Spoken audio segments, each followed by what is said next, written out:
Hi friends, நான் உங்க cooking with Jothi Tamil cooking. இன்னைக்கு நீங்க பார்க்க போறது நல்ல சாஃப்டான கல்யாண வீட்டு கேசரி எப்படி செய்யறதுன்னு தான் பார்க்க போறோம். இந்த சாஃப்டான கேசரி செய்யறதுக்கு சின்ன சின்ன டிப்ஸ் மட்டும் இருக்கு. அதை நீங்க ஃபாலோ பண்ணீங்கன்னா ரொம்ப சூப்பரான கல்யாண வீட்டு கேசரி எப்படி செய்யறதுன்னு நம்ம வீட்லயே செஞ்சிடலாம். அது பார்க்கணும்னா நம்ம சேனலுக்கு நீங்க சப்ஸ்கிரைப் பண்ணிக்கோங்க, பக்கத்துல இருக்கிற பெல் பட்டனையும் அழுத்திக்கோங்க. அப்பதான் நான் போடுற வீடியோஸ் எல்லாமே நீங்க வந்து நோட்டிபிகேஷன் வரும். இப்போ வாங்க வீடியோக்குள்ள போகலாம். முதல்ல நான் அடுப்பு மேலே ஒரு பேன் வச்சுருக்கேன். அதில் 4 டேபிள் ஸ்பூன் நெய் சேர்த்துக்கேன். நெய் கொஞ்சம் சூடாகட்டும். இப்போ நெய் கொஞ்சம் வந்து சூடாக இருக்கு. இப்போ நான் 10 முந்திரி பருப்பை உடச்சி அதில் சேர்த்துருக்கேன். இப்போ முந்திரி பருப்பு கொஞ்சம் பொரியட்டும்.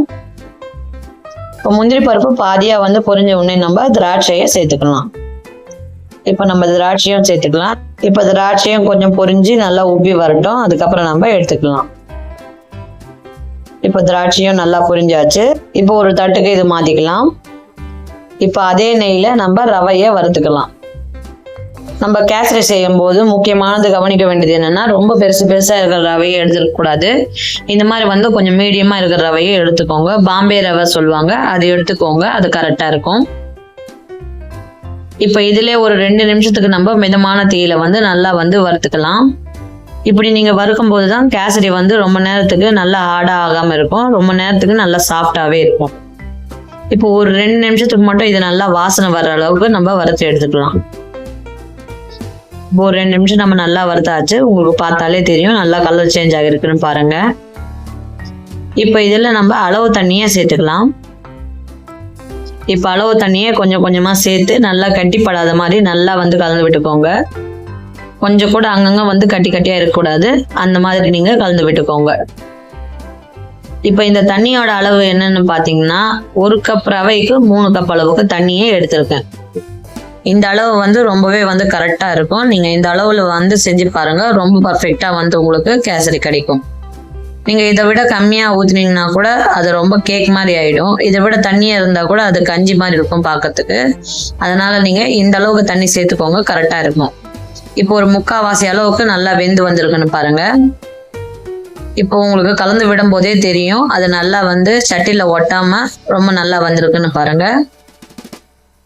இப்போ ரவையும் வந்து நல்லா வெந்திருக்கு. இந்த ஸ்டேஜில் தான் நம்ம வந்து சர்க்கரையை சேர்த்துக்கணும். ரவை வேகாத முன்னாடி நீங்கள் சர்க்கரையை சேர்த்துட்டிங்கன்னா அந்த ரவை வந்து அப்படியே பச்சையாக இருக்கிற மாதிரி இருக்கும். இந்த ஸ்டேஜில் நம்ம சர்க்கரையை சேர்த்துக்கலாம். 1 கப் ரவைக்கு 2 கப் அளவு சர்க்கரையை சேர்த்துக்கோங்க. நான் இன்னைக்கு 1.25 கப் அளவுக்கு மட்டும் தான் சேர்த்துருக்கேன். உங்களுக்கு ரொம்ப இனிப்பு பிடிக்கும்னா நீங்கள் 2 கப் கூட சேர்த்துக்கலாம். இப்போ சேர்த்துட்டு நல்லா வந்து கலந்து விட்டுக்கலாம்.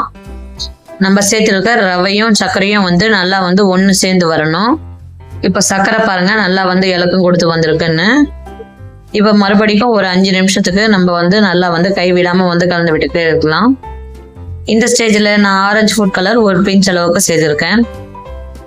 உங்களுக்கு எந்த கலர் விருப்பமாக இருக்கோ நீங்கள் அந்த கலரை சேர்த்துக்கோங்க.